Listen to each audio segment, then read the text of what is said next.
বাংলাদেশের সঙ্গে ইতিবাচক ও গঠনমূলক সম্পর্ক আরও এগিয়ে নিয়ে যেতে চায় ভারত।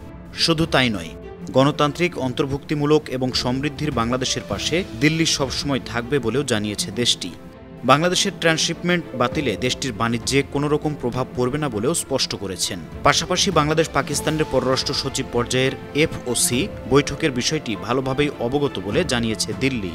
বৃহস্পতিবার নিয়মিত সাপ্তাহিক ব্রিফিংয়ে সাংবাদিকদের প্রশ্নের জবাবে এসব কথা বলেন ভারতের পররাষ্ট্র মন্ত্রণালয়ের মুখপাত্র রণধীর জয়সওয়াল। রিগার্ডিং ইন্ডিয়া বাংলাদেশ টাইস, গেল ৫ আগস্ট গণ অভ্যুত্থানের মুখে শেখ হাসিনা সরকারের পতনের পর ডক্টর ইউনূসের নেতৃত্বাধীন অন্তর্বর্তী সরকারের সঙ্গে সম্পর্কের অবনতি ঘটে ভারতের। অন্যদিকে প্রায় ১.৫ দশক ধরে তলানিতে থাকা পাকিস্তানের সাথে সম্পর্ক জোরদার হতে থাকে। এরই ধারাবাহিকতায় ১৫ বছর পর ঢাকায় অনুষ্ঠিত হল বাংলাদেশ পাকিস্তানের পররাষ্ট্র সচিব পর্যায়ের ফরেন অফিস কনসালটেশন FOC বৈঠক। রাষ্ট্রীয় অতিথি ভবন পদ্মায় আয়োজিত বৈঠকে বাংলাদেশের পররাষ্ট্র সচিব মোহাম্মদ জসিমউদ্দিন ও পাকিস্তানের পররাষ্ট্র সচিব আমনা বালুচ তাদের নিজ নিজ পক্ষের নেতৃত্ব দেন।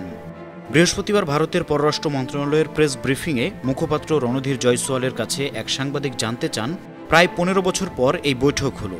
পাকিস্তানের পররাষ্ট্র সচিব আমনা বালুচ এখন বাংলাদেশে, এ ব্যাপারে আপনার মতামত কি? জবাবে ভারতের পররাষ্ট্র মন্ত্রণালয়ের মুখপাত্র রণধীর জয়সওয়াল বলেন, এ ব্যাপারে আমরা অবগত আছি। সম্প্রতি নিজেদের বিমানবন্দর ও বন্দর ব্যবহার করতে দিয়ে তৃতীয় দেশে বাংলাদেশের পণ্য রপ্তানির ট্রান্সশিপমেন্ট সুবিধা প্রত্যাহার করেছে ভারত। তবে দেশটি স্পষ্ট করেছে যে এই পদক্ষেপের কারণে নেপাল ও ভুটানের সঙ্গে বাংলাদেশের বাণিজ্যের উপর নেতিবাচক প্রভাব পড়বে না।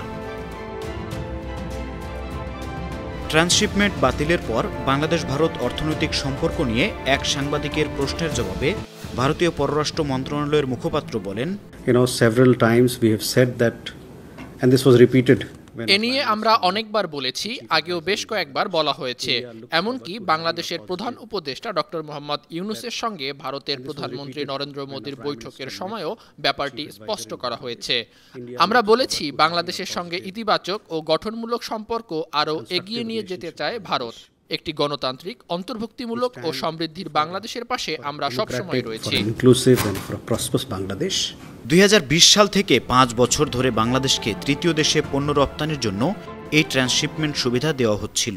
ট্রান্সশিপমেন্ট বাতিলের ব্যাখ্যায় রণধীর জয়সওয়াল বলেন, As far as trade issues are concerned, last week we had made an announcement. Transshipment সুবিধা নিয়ে গত সপ্তাহে আমরা ঘোষণা দিয়েছি।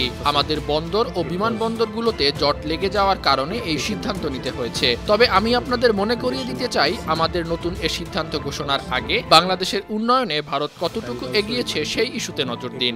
বাংলাদেশের পণ্য পরিবহনের ট্রান্সশিপমেন্টের সুবিধা বাতিলের ঘোষণা বাংলাদেশ থেকে নেপাল ও ভুটানে পণ্য রপ্তানিতে প্রভাব ফেলেনি। বাংলাদেশ ভারতের সম্পর্ককে আমি এভাবেই দেখি। গঠনমূলক ও ইতিবাচক আলোচনার জন্য আমরা আহ্বান জানিয়ে আসছি। Call for constructive and positive engagement in our relationship. Press ব্রিফিংয়ে ভারতের উপর ডোনাল্ড ট্রাম্পের অতিরিক্ত শুল্ক আরোপ, যুক্তরাষ্ট্র থেকে বেশ কয়েকজন শিক্ষার্থীকে বহিষ্কার সহ নানা ইস্যু প্রাধান্য পায়। Conversation. Thank you very much. Thank you. Desk report, 52 TV.